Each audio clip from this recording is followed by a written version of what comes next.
بسم اللہ الرحمن الرحیم نحمد و نصلی علی رسول الکریم اما بعد فاعوذ باللہ من الشیطان الرجیم بسم اللہ الرحمن الرحیم۔ محترم سامعین، آج کے سوق میں تیمم کا بیان پڑھیں گے۔ یہ ہے صفحہ نمبر 67۔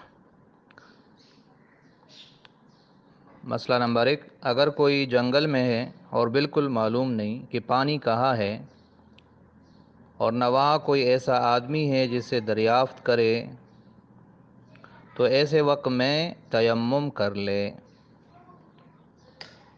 تیمم کس طریقے سے کیا جاتا ہے، اس کا اپنا طریقہ ہے،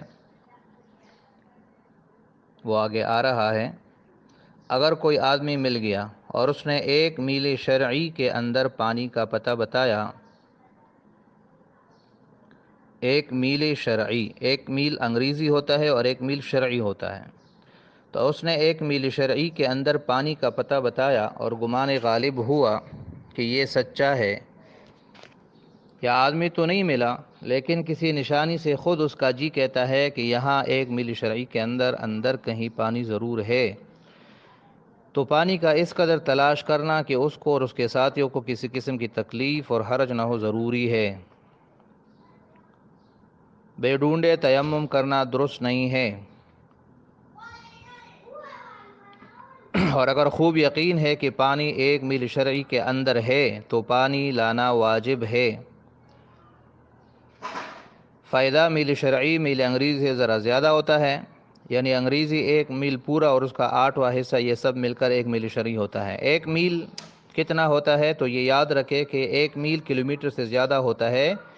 1 میل تقریباً 1 کلومیٹر اور تقریباً 828 میٹر ہوتا ہے، یعنی 2.5 کلومیٹر نہ ہم زیادہ ہوئی تقریباً ندایات ساتھ ہے۔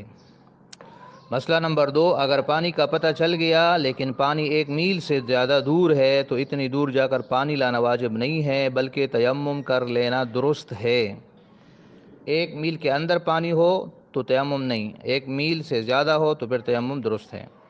مسئلہ نمبر 3، اگر کوئی آبادی سے 1 میل کے فاصلے پر ہو اور 1 میل سے قریب کہیں پانی نہ ملے تو بھی تیمم کر لینا درست ہے، چاہے مسافر ہو یا مسافر نہ ہو، تھوڑی دور جانے کے لیے نکلی ہو۔